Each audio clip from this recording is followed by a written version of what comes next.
Vamos conversar sobre os conflitos envolvendo israelenses e palestinos. Conflitos esses que envolvem israelenses, na sua grande parte, seguindo o judaísmo, e os palestinos seguem o islamismo. Porém, o maior conflito entre esses dois povos que seguem religiões diferentes é eles disputarem o mesmo território.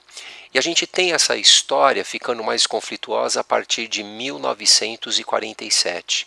Foi exatamente nesse ano de 1947 que a Organização das Nações Unidas partilha o então território chamado de Palestina. A ideia era dividir a Palestina em dois países, um para os israelenses, judeus, e outro para os palestinos. A divisão ficou mais ou menos assim. Toda essa área que vocês estão vendo com a cor verde seria exatamente o território denominado como Palestina, enquanto todo o restante seria destinado aos judeus e foi chamado de Israel. Porém, esta divisão feita pela Organização das Nações Unidas não foi aceita pelos palestinos. Inicia-se uma guerra esta que vai durar de 1948 até 1949, e no final desse conflito nós vamos ter uma mudança no território. Porque existe uma vitória de Israel. Eles conseguem vencer esse conflito e uma nova divisão territorial se forma. Está vendo toda essa área aqui destacada com a cor verde? Essa região chama-se Cisjordânia. Ora, se você bem lembra, na primeira divisão proposta pela ONU, a Cisjordânia ficaria com os palestinos. Porém, no final do conflito, o vizinho, um país chamado Jordânia, alegando que os palestinos não tinham a menor condição de organizar esse território, de governá-lo, simplesmente pegam essas terras para si. Essa outra área em vermelho chama-se Faixa de Gaza. Na primeira divisão proposta pela ONU, Faixa de Gaza também seria do povo palestino. Só que o vizinho, o Egito, pega esse território para si, alegando que os palestinos não tinham condições de organizar o território, de administrá-lo. E o restante do território ficará com os judeus, chamado de Israel. Ou seja, você está percebendo que a partir desse momento não existe mais a Palestina. Mas o povo palestino ainda existe, e muitos deles emigraram para países vizinhos. Foram viver no Líbano, na Síria, foram viver na própria Jordânia, no Egito, mas sempre pensando na volta do seu território, retomar essas terras. Isso aconteceu 20 anos depois. Em 1967, eles fizeram uma nova guerra, a chamada Guerra dos 6 Dias. Palestinos que viviam em países vizinhos organizavam-se para atacar Israel.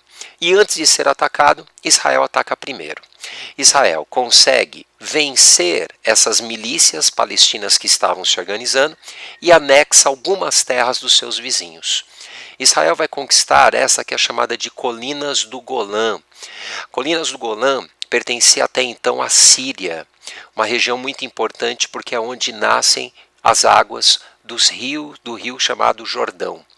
Essa outra região aqui, é conhecida como Cisjordânia, como você acabou de ver. E a Cisjordânia até então pertencia à Jordânia.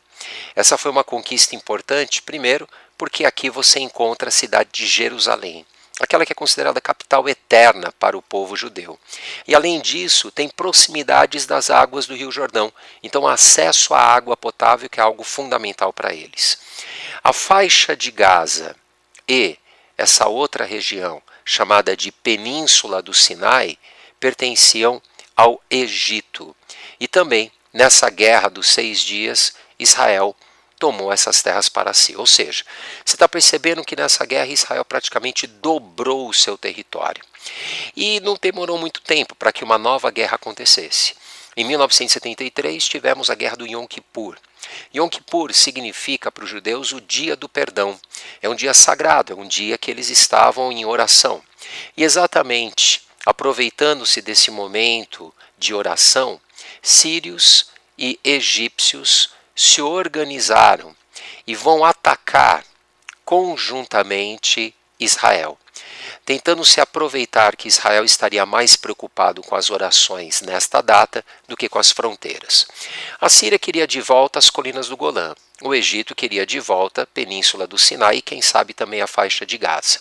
Mas esse país Israel recebeu apoio dos Estados Unidos e, com apoio norte-americano, manteve o território intacto, o território que possuía até então.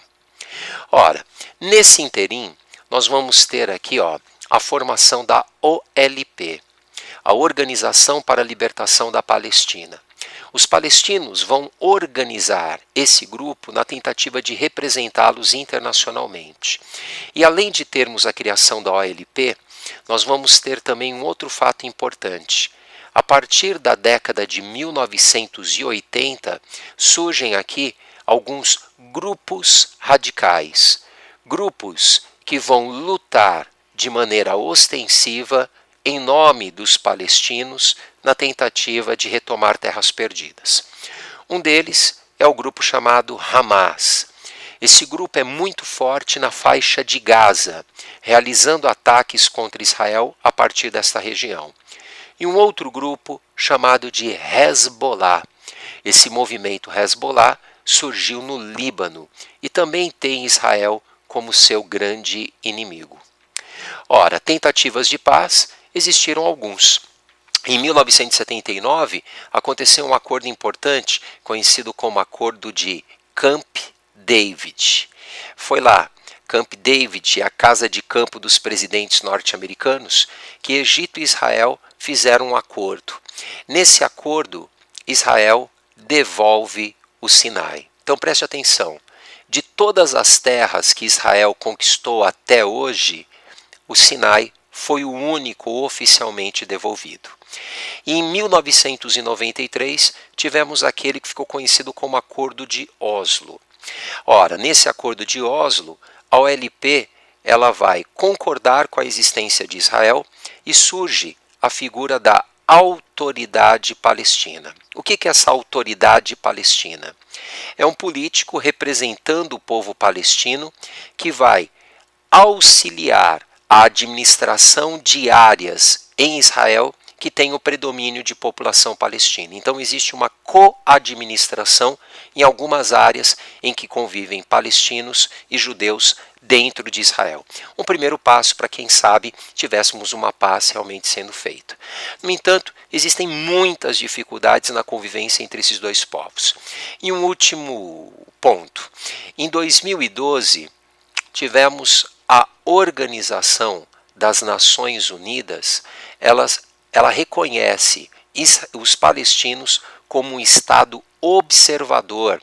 Ora, sendo um Estado observador da ONU, significa que a partir deste momento o povo palestino ele vai ter aí, no caso, uma autoridade jurídica.